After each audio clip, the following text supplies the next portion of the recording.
നഗരസഭ master plan പെട്ടിയിൽ പൊടിപിടിച്ച് കിടക്കുന്നു. പദ്ധതി ചിലവ് 100% എത്തിയില്ല. കാർഷിക മേഖലയെ പൂർണ്ണമായും അവഗണിച്ചു. തൊഴിലുറപ്പ് പദ്ധതിയിൽ 2000-ലധികം തൊഴിലാളികൾ വിട്ടുപോയി.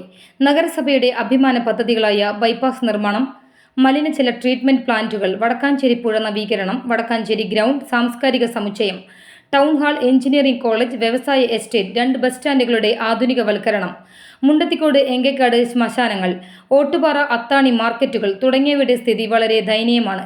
സമ്പൂർണ്ണ ശുചിത്വ നഗരസഭയിൽ നല്ല ഒരു മൂത്രപ്പുര പോലും ഇല്ല.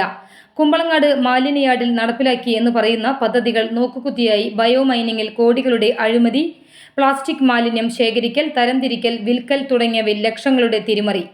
2018 മുതൽ പ്രളയ ദുരിതാശ്വാസം, കൊറോണ പ്രവർത്തനങ്ങൾ എന്നിവയിൽ കണക്കുകൾ ഹാജരാക്കിയില്ലെന്ന് audit report. Take a break കട്ടപ്പുറത്ത് പൂന്തോട്ട നഗരമാക്കാൻ ചിലവിട്ട പണം ചിലരുടെ വായിൽ പോയി. ടേക്ക് എ ബ്രേക്ക് കട്ടപ്പുറത്ത് പൂന്തോട്ട നഗരമാക്കാൻ ചിലവിട്ട പണം ചിലരുടെ വായിൽ പോയി. അമൃത് പദ്ധതി, നബാർഡ് പദ്ധതി തുടങ്ങി കോടികൾ നഗരസഭയ്ക്ക് ലഭ്യമാക്കേണ്ട പദ്ധതികൾ സമയത്ത് പദ്ധതികൾ സമർപ്പിക്കാത്തത് മൂലം നഷ്ടപ്പെട്ടു. കഴിഞ്ഞ 5 വർഷമായി ഭവന പദ്ധതികളില്ല. റിയാലിറ്റി ഷോ മാതൃകയിൽ SMS വോട്ടിംഗ് വഴി ലഭിച്ച തട്ടിപ്പ് അവാർഡുകൾ കാണിച്ച് ജനങ്ങളെ വിഡ്ഢികളാക്കുന്നു. അവാർഡിന്റെ പേരിൽ ലഭിച്ച 1 കോടി രൂപ എന്തു ചെയ്തു എന്ന് ആർക്കും അറിയില്ല. CN ബാലകൃഷ്ണൻ ദീർഘകാല ലക്ഷ്യത്തോടെ വടക്കാഞ്ചേരിയുടെ വികസനം ലക്ഷ്യമാക്കിയാണ് വടക്കാഞ്ചേരിയെ നഗരസഭയാക്കിയത്. എന്നാൽ വെടക്കാക്കി തനിക്കാക്കി ഇല്ലാതാക്കൽ പദ്ധതിയുടെ ഭാഗമായി പഞ്ചായത്തുകൾ ഉള്ളപ്പോൾ നടന്നതിന്റെ 4-1 വികസനം പോലും നടന്നില്ല. MLAയുടെയും നഗരസഭാ ചെയർമാന്റെയും തുള്ളലും തള്ളലും മാത്രമാണ് ഇവിടെ നടക്കുന്നത്. തെരഞ്ഞെടുപ്പ് അടുക്കുമ്പോൾ നക്കാപ്പിച്ച അപ്പകഷ്ണങ്ങൾ എറിഞ്ഞ് വോട്ടും വാങ്ങി വീണ്ടും അധികാരത്തിലെത്തി അഴിമതിയും സ്വജന പക്ഷപാതവും തുടരാം എന്ന ഇടതുപക്ഷത്തിന്റെ അഹങ്കാരത്തിന് ഇത്തവണ വടക്കാഞ്ചേരിയിലെ ജനം മറുപടി നൽകും.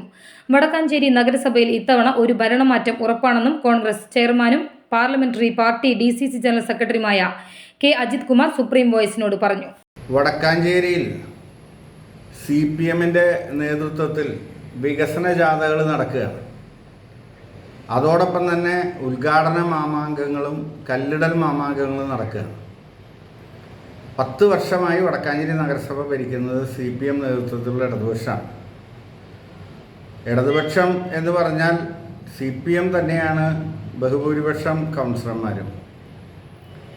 കഴിഞ്ഞ 10 വർഷം കൊണ്ട് ഒരുപാട് പ്രതീക്ഷയോടുകൂടി CN ബാലകൃഷ്ണൻ മന്ത്രിയായിരിക്കുമ്പോൾ ആരംഭിച്ചൊരു നഗരസഭ യഥാർത്ഥത്തിൽ കുത്തുവാള എടുത്തിട്ടാണ് നിൽക്കുന്നത്. വികസന പ്രവർത്തനങ്ങളുടെ ഒരു ശവപ്പറമ്പായി വടക്കാഞ്ചേരി മാറി. മുൻകാലങ്ങളിൽ പഞ്ചായത്തുകൾ ഉണ്ടായിരുന്നപ്പോൾ നടപ്പിലാക്കിയിരുന്ന വികസന പദ്ധതികളൊക്കെ തന്നെ അങ്ങനെ തന്നെ നിൽക്കുകയാണ്. അത് മുന്നോട്ട് കൊണ്ടുപോകാൻ പുതിയ ഭരണസമിതി ശ്രമിച്ചില്ല. മാത്രമല്ല, പുതിയ വികസന പദ്ധതികൾ പ്രഖ്യാപിച്ച ഒന്നും തന്നെ പൂർത്തീകരിക്കാനും കഴിഞ്ഞില്ല. ഇവിടെ ഇപ്പോൾ നമുക്കറിയാം, നമ്മുടെ മാസ്റ്റർ പ്ലാൻ ജനകീയമായി 10 വർഷം എടുത്തിട്ടാണ് മാസ്റ്റർ പ്ലാൻ പൂർത്തിയാക്കിയത്. ഇവരുടെ പിടിവാശി കാരണം അവസാനം പ്രതിപക്ഷം കൊണ്ടുവന്ന ഭേദഗതികൾ അംഗീകരിച്ചുകൊണ്ട് മാസ്റ്റർ പ്ലാൻ പാസ്സായി. അത് സർക്കാർ അംഗീകരിച്ചാൽ അടുത്ത നടപടി എന്താ?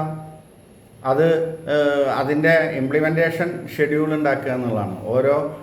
അതിൽ പറഞ്ഞ പദ്ധതികൾ, അതിനെ എത്ര സമയക്രമം, എങ്ങനെയാണ് അതിൻ്റെ വിഭവങ്ങൾ കണ്ടെത്തുക, എത്ര സമയത്തിനുള്ളിൽ പൂർത്തീകരിക്കാൻ കഴിയും, ഇതൊക്കെ തയ്യാറാക്കിയിട്ട് മുന്നോട്ട് പോകേണ്ടതിന് പകരം അത് പൊടി തട്ടി പെട്ടിയിൽ വെച്ചിരിക്കുകയാണ്. അതുപോലെ തന്നെ വടക്കാഞ്ചേരിയുടെ സ്വപ്ന പദ്ധതികളായ നമുക്കറിയാം, നമ്മുടെ ബൈപ്പാസ് MLA എല്ലാ കൊല്ലം പോയിട്ട് മണ്ണ് കുത്തി ഇളക്കി പരിശോധിക്കുന്നല്ലാതെ ഒന്നും നടന്നില്ല. വടക്കാഞ്ചേരി പുഴയുടെ സ്ഥിതി ഞാൻ പറയാതെ തന്നെ അറിയാലോ. വടക്കാഞ്ചേരി പുഴ സ്ഥലം അളന്നെടുത്തിട്ട് എത്ര വർഷമായി? ആ പുഴയ്ക്ക് ആവശ്യമായ പണം കണ്ടെത്താനോ അല്ലെങ്കിൽ അത് പൂർത്തീകരിക്കാനോ ഇടതുപക്ഷ ഭരണസമിതിക്ക് കഴിഞ്ഞില്ല. അതുപോലെ തന്നെ നമ്മുടെ STP പദ്ധതി 100 കോടിയൊക്കെ പ്രഖ്യാപിച്ചെങ്കിലും ഒന്നും തന്നെ സംഭവിച്ചില്ല. മലിനജലം ഇപ്പോഴും നമ്മുടെ ജലാശയങ്ങളിലേക്ക് ഒഴുകിക്കൊണ്ടിരിക്കുകയാണ്. വടക്കാഞ്ചേരി ഗ്രൗണ്ട് ചരിത്രത്തിൽ ആദ്യമായിട്ടാണ് ഈ വടക്കാഞ്ചേരി സ്കൂൾ ഉണ്ടായതിനു ശേഷം വടക്കാഞ്ചേരി സ്കൂളിൻ്റെ കായികമേള കുന്നംകുളം സ്കൂളിൽ പോയി നടത്തേണ്ടി വന്നത്. കാരണം ഗ്രൗണ്ടിൻ്റെ പണി അവതാളത്തിലായി കിടക്കുകയാണ്. CN ബാലകൃഷ്ണനൊപ്പം അനുവദിച്ച ഫണ്ട് ഇവർ ലാപ്സാക്കി. അതിനുശേഷം MLA അനുവദിച്ചു എന്ന് പറയുന്ന ഫണ്ട് അതുപയോഗിച്ച് ഈ എല്ലാ പ്രളയത്തിൽ അടിഞ്ഞു വന്ന വേസ്റ്റ് കൊടുന്ന് ഗ്രൗണ്ടിലിട്ടിരിക്കുകയാണ്. എന്നാണ് ഇനി ഇത് ഉപയോഗ്യമാക്കാൻ കഴിയുക എന്നുള്ളതിനെക്കുറിച്ച് പറയാൻ പറ്റില്ല. അതുപോലെ തന്നെ നമ്മുടെ കുമ്പളങ്ങാട് മാലിന്യയാർഡ്, ആ മാലിന്യയാർഡിൽ എന്തൊക്കെയാണ് നടക്കുന്നത് പലർക്കും അറിയില്ല. ഇതിങ്ങനെ വെറുതെ ഒരു പ്രചരണം മാത്രമാണ്. അവിടെ നടക്കുന്നത് അവിടെ മാലിന്യം വളമാക്കി മാറ്റുന്നു എന്ന് പറഞ്ഞു. എത്ര പേർക്ക് വളം കിട്ടി അവിടുന്ന്? എത്ര ആൾക്ക് കൊടുക്കാൻ കഴിയും? എത്ര വളമുണ്ടാക്കി? അതുപോലെ തന്നെ ബയോമൈനിങ് നടക്കുകയാണ്. ഭൂമിക്കടിയിലുള്ള പ്ലാസ്റ്റിക് കുഴിച്ചെടുത്ത് മണ്ണിനെ കൃഷിയോഗ്യമാക്കുന്ന വലിയൊരു പ്രവർത്തനം എന്നാണ് പറഞ്ഞത്. അത് എവിടെയാണ് നടക്കുന്നത്? മാലിന്യാർഡിലാണ്. 9 കോടിയാണ് ചിലവ്. ഈ 9 കോടി ചിലവഴിച്ച് അവിടെ നിന്ന് കിട്ടിയ പ്ലാസ്റ്റിക് എത്രയാണ്? അത് പുറത്തു വരാതിരിക്കാൻ വേണ്ടി വീടുകളിൽ നിന്ന് കളക്ട് ചെയ്യുന്ന പ്ലാസ്റ്റിക്കും കൂടി കൂട്ടി ഇത് മറ്റേ ലോറിയിൽ കയറ്റി വിടുകയാണ്. എന്നിട്ട് പറഞ്ഞ് ഇതൊക്കെ ഇവിടുന്ന് കിട്ടിയ പ്ലാസ്റ്റിക്കാണ്. ഈ പ്ലാസ്റ്റിക് മാലിന്യങ്ങൾ ശേഖരിക്കുന്നത് മുതൽ അത് ഇവിടുന്ന് ഡെസ്പാച്ച് ചെയ്യുന്ന വരെയുള്ള വലിയ അഴിമതിയാണുള്ളത്. വീടുകളിൽ നിന്നും പൈസ വീട്ടുകാർ കൊടുത്ത് കളക്ട് ചെയ്യുന്ന പ്ലാസ്റ്റിക് മാലിന്യം ഇവിടെ ഇപ്പോൾ കൊണ്ടുപോകുന്നതിന് പൈസ നഗരസഭ കൊടുക്കുകയാണ്, ലക്ഷക്കണക്കിന് രൂപ. ഇതൊക്കെ ഓഡിറ്റ് ഒബ്ജക്ഷൻ വന്നിരിക്കുകയാണ്. ലക്ഷക്കണക്കിന് രൂപ നഗരസഭ അങ്ങോട്ട് കൊടുത്ത് ഈ മാലിന്യം കൊണ്ടുപോകേണ്ട സ്ഥിതിയാണ്. മാലിന്യം വിഭവമാണ് എന്നൊക്കെ പറഞ്ഞ് ബോർഡ് വെച്ച ആളുകളാണ്. അതുപോലെ തന്നെ നമ്മുടെ മറ്റേ പ്രളയവും അതുപോലെ തന്നെ കൊറോണ ഉണ്ടായ സമയത്ത് ഇതിൻ്റെ പ്രകൃതിക്ഷോഭം ഉണ്ടായപ്പോൾ അതിൻ്റെ പരിഹാര പ്രവർത്തനങ്ങൾക്കായി അനുവദിച്ച പണം, നഗരസഭ ഫണ്ടിൽ നിന്ന് എടുത്ത പണം, കോവിഡ് കാലത്ത് അതിൻ്റെ പ്രതിരോധ പ്രവർത്തനങ്ങൾക്ക് അനുവദിച്ച പണം, ഇതൊക്കെ തന്നെ ലക്ഷക്കണക്കിന് രൂപയുടെ കണക്കില്ല. ഇതൊന്നും ഞാൻ പറഞ്ഞതല്ല. നഗരസഭ ഓഡിറ്റ് റിപ്പോർട്ട് അത് ജനങ്ങളുടെ മുന്നിൽ വയ്ക്കാൻ ഞങ്ങൾ തയ്യാറാണ്. ഇതൊക്കെ ഓഡിറ്റിൽ പറഞ്ഞ കാര്യങ്ങളാണ്. ഇപ്പോൾ അവാർഡ് കുറേ കിട്ടി എന്ന് പറയുന്നുണ്ട്. ഈ അവാർഡ് എന്താ അവാർഡ്? SMS അവാർഡാണ്. റിയാലിറ്റി ഷോയിലെ പോലെ അവിടെ പരിപാടി അവതരിപ്പിച്ചിട്ടാണ് അവാർഡ്. ഇവിടെ ഒരു പരിപാടി അവതരിപ്പിക്കാതെ വീടുകളിൽ പോയി വോട്ട് ചെയ്തിട്ട് അവാർഡ് വാങ്ങിച്ചിരിക്കുക. ആ അവാർഡ് കിട്ടിയ 1 കോടിയിലധികം രൂപ എന്ത് ചെയ്തു എന്ന് ഇതുവരെ ആരോടും പറഞ്ഞിട്ടില്ല. നഗരസഭയുടെ കമ്മിറ്റിയിൽ വെച്ചിട്ടില്ല. നമ്മുടെ ബസ് സ്റ്റാൻഡുകളുടെ സ്ഥിതി, 2 ബസ് സ്റ്റാൻഡ് അനിലക്കരയുള്ളപ്പോൾ ഫണ്ട് കൊടുത്തത് വാങ്ങിച്ചില്ല. കോടികളുടെ വികസനമൊക്കെ പ്രഖ്യാപിച്ചു, ഒന്നും നടന്നില്ല.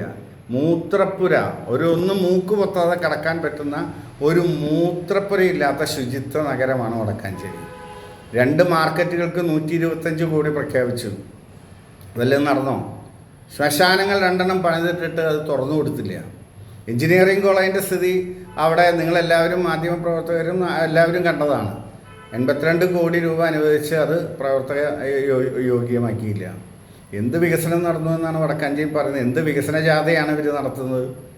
ജനങ്ങളുടെ കണ്ണിൽ പൊടിയിട്ടുകൊണ്ട്. ഇനി ഇലക്ഷൻ ആകുമ്പോൾ ഒരു 300 രൂപ പെൻഷൻ കിട്ടും, എന്നിട്ട് ഇത് ഞങ്ങളെ തന്നതെന്ന് പറയും. അങ്ങനെ വോട്ട് മേടിക്കാമെന്നാണ് ഇപ്പോൾ പ്രതീക്ഷ.